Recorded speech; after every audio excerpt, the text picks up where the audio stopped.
A big match, obviously, that would have huge significance regarding the top four between Spurs and Arsenal. North London derby is officially off. This after Arsenal made an appeal to the FA or to the Premier League, saying that they didn't have enough players to field for this tie.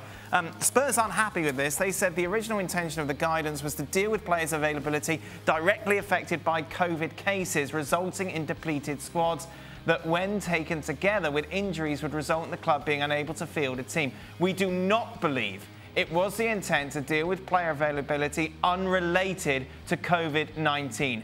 We may now be seeing the unintended consequences of this rule. This came about, of course, because 13 players, that's the magic number, basically, that you need to be able to field. And this introduction was made when COVID cases were rampant within squads. I think it was 13 senior players. Yeah, 13 first-team players from the squad. Yeah, I don't blame Arsenal for this because it's like every other loophole in any other walk of life. If there's a way you can take advantage of it, or a law, or a rule, or a loophole, call it what you want, then managers are going to do it if it's going to be beneficial to their season and the end to their season.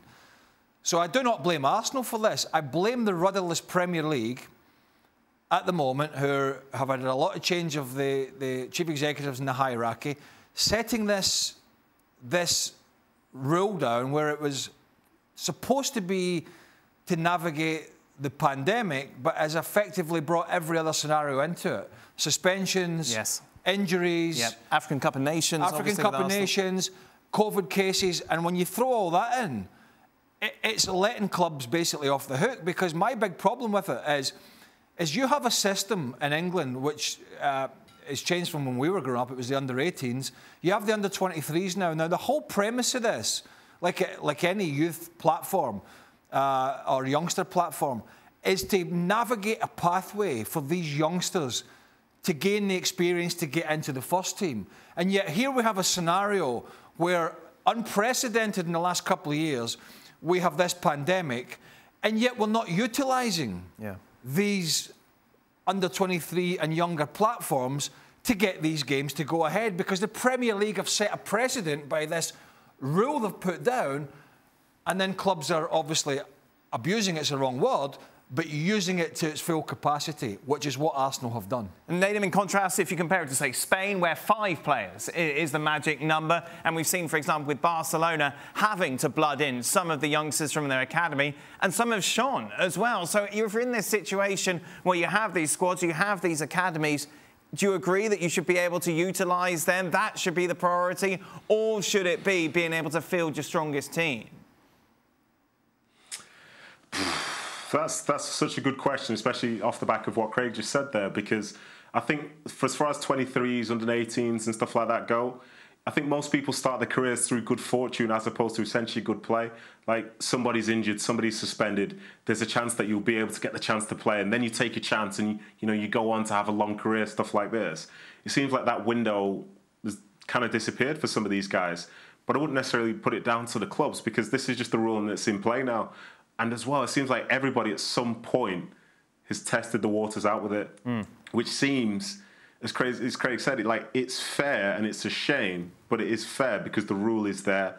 But how they managed to take this away, I'm not sure, because it's not as if the cases for in the pandemic at this moment have just completely disappeared and gone down. So they're going to have to deal with this for a prolonged period. But I don't know, it does seem a shame for some of the young players who maybe are available and would have been thinking, well, this player's gone away, this player's injured, maybe this is my chance. But no, instead the game's called off. But I think it just goes to show, when it comes down to, say, being in the Premier League and the value of finishing top 4, finishing top 6, staying in the league, the money is so high these days that for some, every game feels like it's the be-all and end-all of everything. And as a consequence, there are going to be fewer opportunities. But unfortunately, the rule's there, so we can't exactly question it, can we? And that's the problem as well, Frank, as the boys say, is that a precedent has been set. So it's very difficult now for the Premier League to come out next week and kind of scrap this rule, because other clubs that haven't been able to take advantage of it be saying, well, wait a minute, what if we have an outbreak? What if we have injuries? Why do others get preferential treatment? Now that's a real nightmare, because we don't know where we stand, and we don't know, in fact, how many people have to be injured have the COVID or going to the African Nation Championship. So it's a real nightmare for everybody. But I want to say one thing is we shouldn't be too naive. What do we have behind that rule right now? I think the Premier League, like La Liga, want to offer to the viewers the best show. And when you have 13 players from Arsenal not able to play, when you know that game, because it's a derby, is going to be showed to the whole world and with millions of people watching it, you want the best. And it's not a good publicity to have the C team of Arsenal playing against Spurs. So, of course, when you're an actor of the game, you're Spurs players or coach or belonging to the board, you want the 3 points, and that's understandable. But when you are the Premier League, you say, okay, there is normally a big intensity of that kind of game because of the value of the players and the value of the game. So what do we want to offer to the world? We want to offer the best. So if we can avoid those kind of games, because they are big games, because of players injured or suspended, it's better maybe to cancel it or to postpone it. So for me, it's only fair. We have to see a little bit further than our nose, I guess. Let me just say briefly, we talk about Arsenal and other clubs. We got clubs selling players in January and then a couple of days later saying, oh, we can't field enough players. Now, again, that's within the rule because you've sold the player, he's not your player. But one of the things that sticks in the throat, and this is one of them is Leicester City. Leicester City have been getting games postponed, and yet I think you've probably seen this. Their players, some of their players, turned up at the darts, the World Darts Championship or whatever it is, in huge crowds, big crowds, indoor, and then they're getting games called off for COVID. Right. It's stuff like that that wind fans up. It's the irresponsibility in this scenario of trying to get games on, and you've got professional players pitching up in closed arenas at big events, sitting shoulder to shoulder with other people. That's irresponsible, and the whole thing, I'm afraid, has just become one big mess. Although I've got to say, we're getting more games on than I thought we were going to get like 3 weeks ago. 3 weeks ago, it was going to look like a complete disaster. At the moment, it's only a handful. Last word to you, Nedum. I was going to say, I agree with Craig there. The optics of it look horrendous. But to piggyback on the point that Frank made in terms of wanting to see the best quality games and so on, I think the ironic point here would be that the more games that get cancelled, the worse the fixture backlog will be further down in the season. And the likelihood is people will just start rotating their squads. So instead of maybe getting the C team, maybe you get the sort of B+, B- team, because they've got to play 4 games in a week.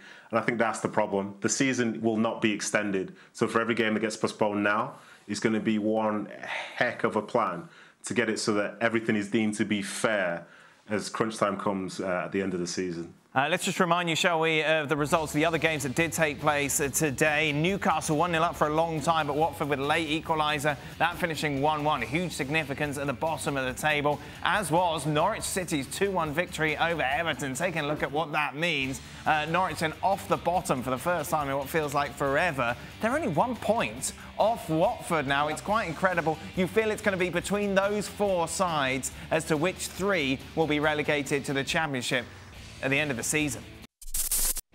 Thanks for watching ESPN on YouTube. For live streaming, sports, and premium content, subscribe to ESPN+.